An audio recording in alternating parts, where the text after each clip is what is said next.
Guys, welcome to my channel. So in this tutorial we'll look at this integral. So please remember to subscribe to my channel for more content. So let's start off by breaking this integrand down.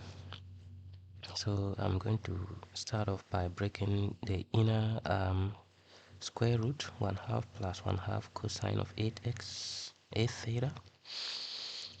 From the double angle identity, cosine of a theta can be split into cosine of 4 theta plus 4 theta, which is cosine square 4 theta minus sine square 4 theta.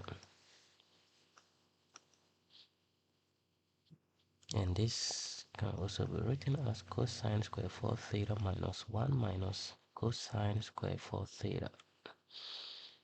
And this one is equals to what? 2 cosine square 4 theta minus 1.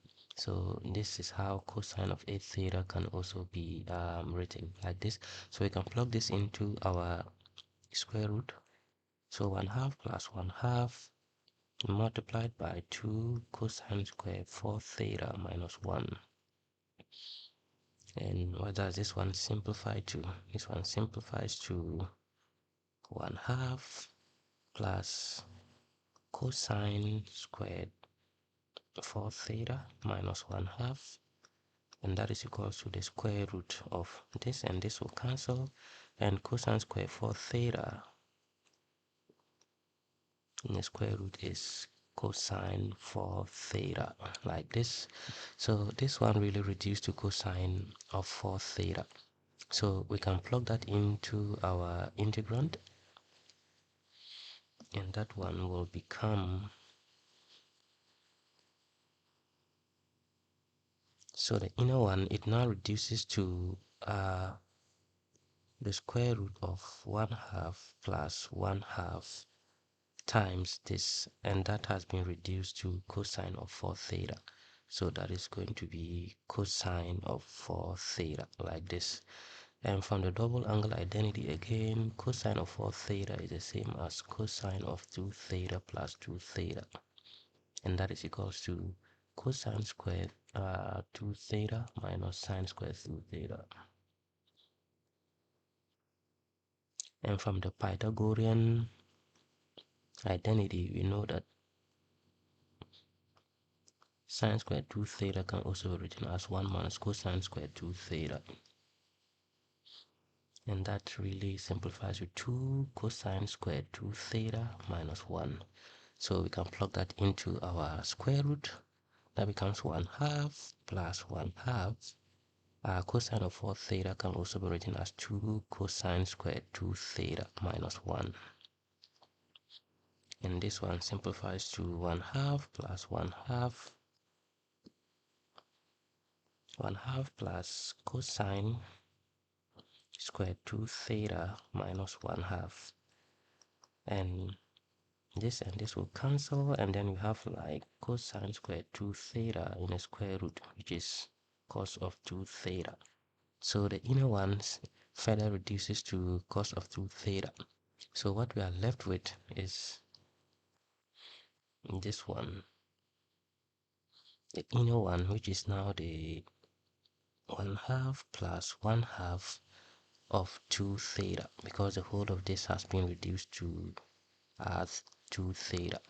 So we just have to log in 2 theta here, like this. And from the double angle identity, cosine of 2 theta is the same as cosine squared theta minus sine squared theta, right?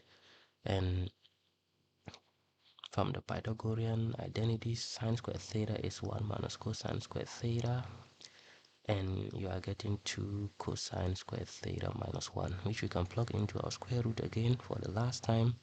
1/2 plus 1/2 times 2 cosine squared theta minus 1. And that really simplifies to 1/2 plus cosine squared theta minus 1/2. This and this and again will cancel, and we have the square root of cosine squared theta, and that is equals to cos theta. So our integrand, this one, everything reduces to cosine of theta. So we just have to like plug that in. So our integral now becomes the integral from 0 to pi over 2 of cosine of theta, d theta. And that is equals to sine of theta integrating from 0 to pi over 2. And that is equal to sine of pi over 2 minus sine of 0. Sine pi over 2 is sine 90, which is 1. Sine 0 is 0, which is equals to 1.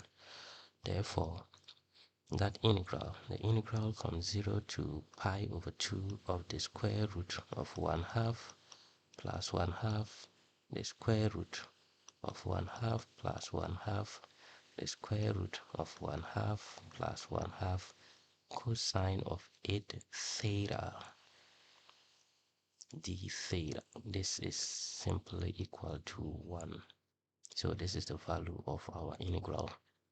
Yeah, so if you find that helpful, make sure to smash the subscribe button for more engaging content from the Calculus Diaries. I thank you so much for watching this video, and I will see you in the next one. Bye bye.